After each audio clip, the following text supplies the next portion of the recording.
Now be honest, y'all thought I was gonna go post my little review, didn't y'all?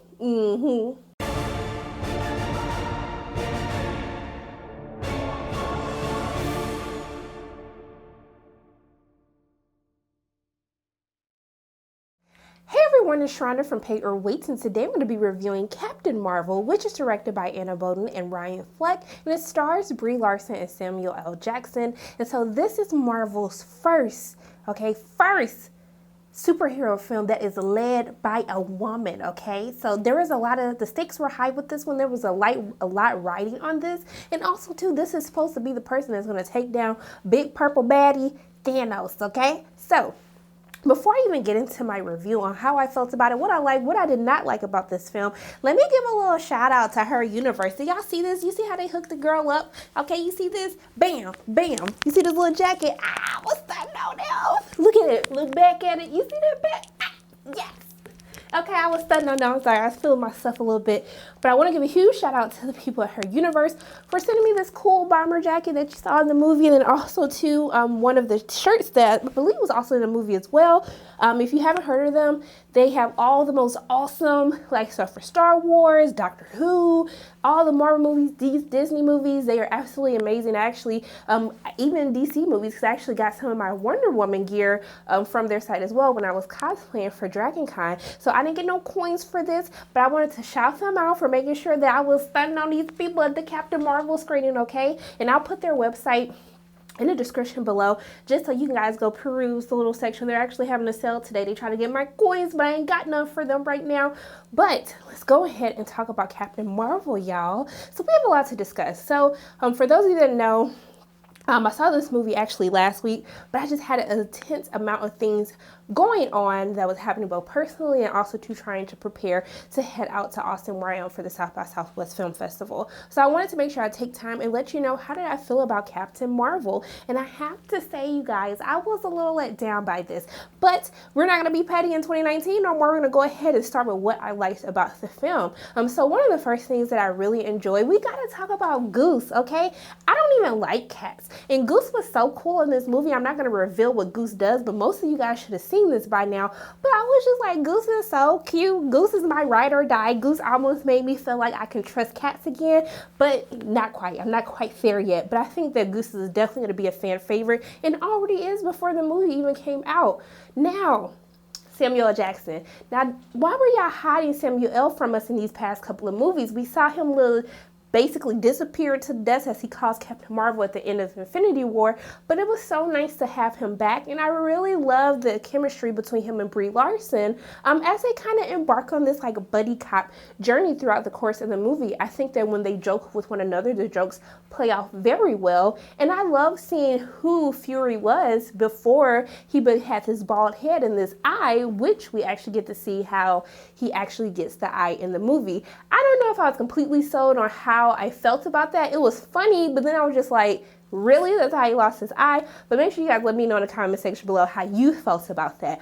But can we go ahead and say a little shout out for our little girl, Lashana Lynch, who was killing it? I was like, wow, they were gonna have the adult version of Monica Rambeau in the film, but the actress had to pull out last minute, and so they had Lashana Lynch, who plays Monica Rambeau, who is actually Maria Rambeau, who is Monica's mother, and I loved her on screen, especially the scenes between her and her daughter, but I really loved that she got so much more screen time than what I thought she was going to get, and she held her own throughout the entire film. I love watching the interactions between her and Carol play out. I just thought she was a great addition to the cast, and I love that she was in the majority of the film and even got to interact with Nick Fury as well. But can we give it up for our baddie, our little baddie played by Ben Mendelsohn, who I did not care for in Robin Hood, but we ain't gonna talk about that. But I loved him as the villain, and I felt that they really gave his character so much depth and kind of these different dimensions as we try to figure out, why are you a villain? What's your backstory? Why are you so gung-ho on doing the wrong thing? And I really loved his character, and I can see how everyone felt as though that he stole the show. And what I would have to say is I liked Brie as Carol when we get into the third act of the film, which is my favorite part of the film. down, but I really want to encourage them to let Carol shine, to kind of be herself. And this is kind of lead me into what I didn't like so much about the film. I felt as though that Carol was basically playing a mixture of all these different MCU superheroes that we've seen before, and I really didn't feel as though she brought her own personality. And I think that was mainly due to the writing and how they kind of portrayed her as this person who already has fragmented thoughts and doesn't really know where she comes from or where her thoughts, like what are they, like why do I have them.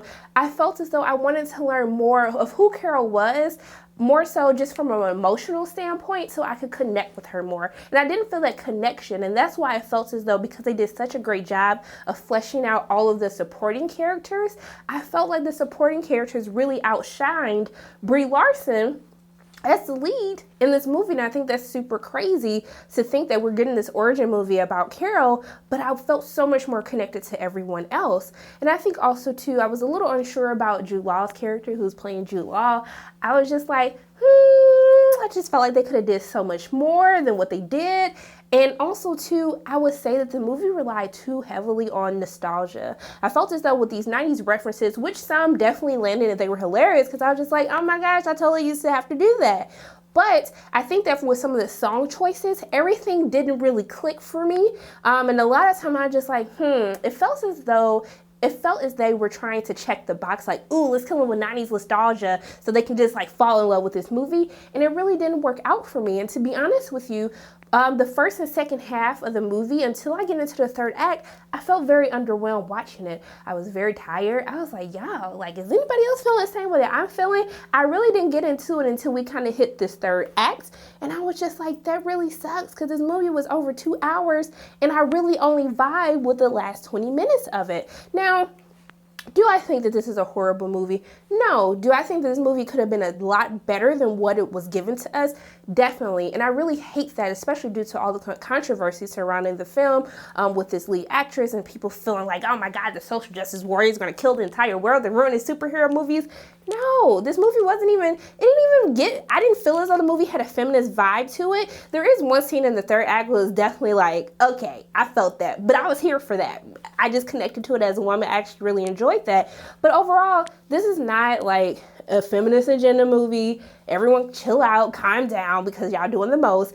But I do appreciate it that it does lend good nods to things that we've seen in previous MCU films. So I think that between that and kind of as we learn more about kind of how certain things got placed in different movies, that was a cool aspect for me. And I think for those who are fans of the MCU movies as a whole, they would still have a very great time with this, bonding with some like great characters, supporting characters that they have in the film. And it does still get you hyped up to see what Carol is going to bring to the team as they head over to Avengers Endgame and they try to take down Thanos, okay? But for me and my coins, I think overall the movie is still worth paying for. I would still say pay to see this movie, y'all. Okay, you know, you got the little 2 credits, the right after the mid-credit scene, the end credit scene. I don't know why I still gotta keep telling y'all this, but overall the movie was still decent to me. I'm not a huge fan of the origin stories. Really, Iron Man, Guardians of the Galaxy, Black Panther have the best origin story movies in the MCU to me. You can fight me, you can debate me in the comments section, but keep it nice, you guys, okay? So those are pretty much my thoughts on Captain Marvel. As always, my name is Sharronda from Pay Your Weights, and if you like what you saw today, make sure you hit the like button, hit subscribe, share this video with your friends, and make sure you hit that notification bell, and I will see you soon.